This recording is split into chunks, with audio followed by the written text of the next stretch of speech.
Hey, this is Brian Viglione. Welcome to my drum clinic from New York City with our international friends here. Hey! How's everybody doing?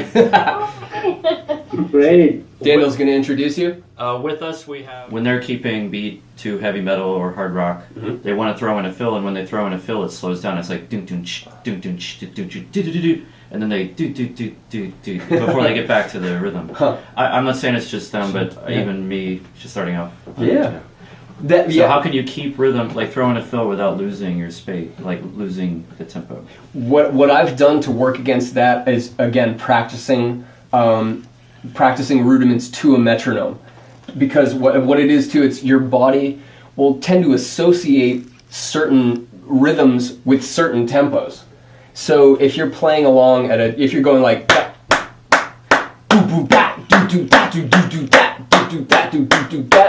try practicing single stroke rolls and double stroke rolls and paradiddles to that tempo. You know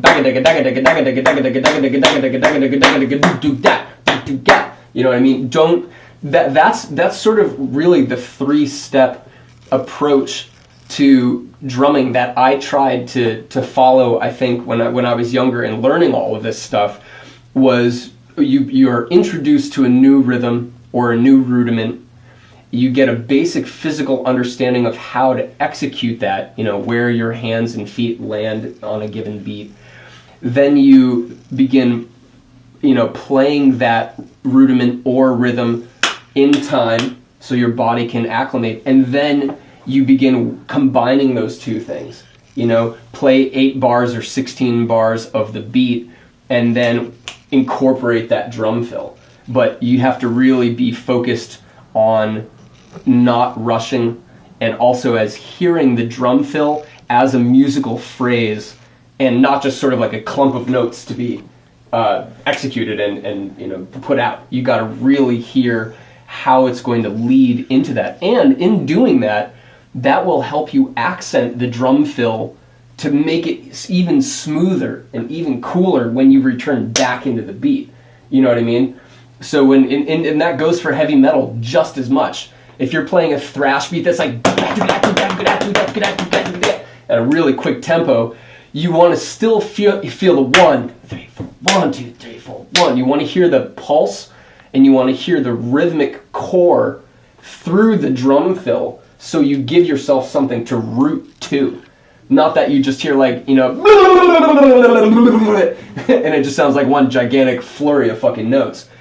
But that you're actually breaking up that huge drum fill into those points. There's like almost signposts that you hit. And again, I'll say it again, like, you gotta go back and listen to some of the classic stuff to hear the feel. Listen to James Brown shit, listen to some classic old, Zeppelin stuff and whatever, stuff, and some jazz music too, because that's really where you gain an understanding of feel. That's the issue really that you're talking about there. It's like, okay, well, I'm playing my beat and then I go to play a drum fill, but it goes all out of time. That is feel right there. How do you basically meld these two things that are different but make it into one continual musical phrase? And, again, just start slow with both, keep on with the metronome stuff, and like you were saying, like, emulate, try to hear a player in your mind that you like the way they play and try to copy that. Think of it as a game like Simon Says. That's, for me, I'm come from this kind of weird physical clown, very performance-oriented style of drumming anyway, especially with Dresden Dolls.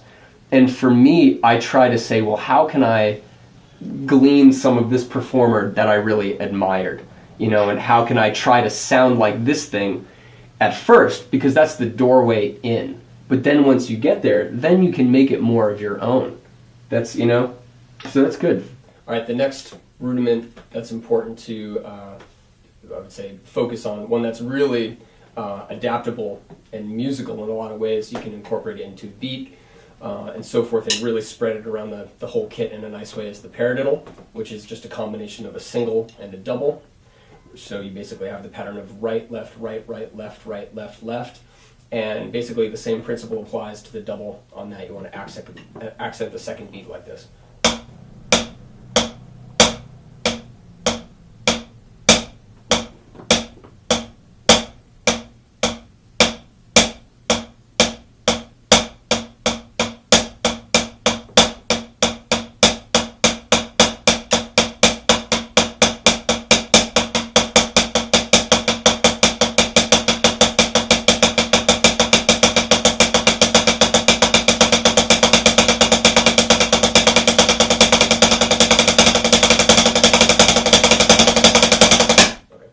The next one that we can talk about would be the triplet, which again is just a 3-note phrase, accent on the first beat, like this.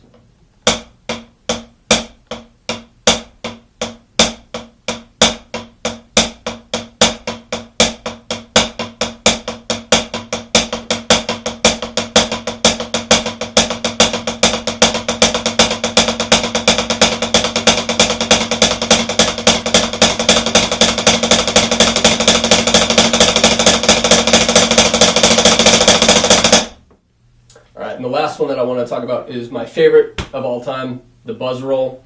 Again, this is just a beautifully expressive thing to have down.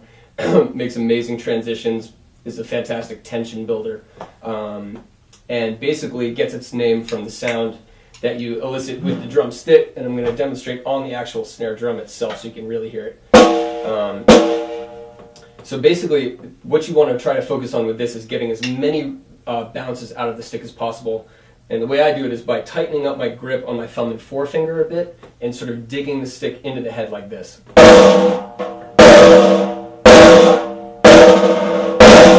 And when you work your hands up to a certain tempo, that hopefully will blend into a really smooth, consistent sound like this. I'll start slow and work it up.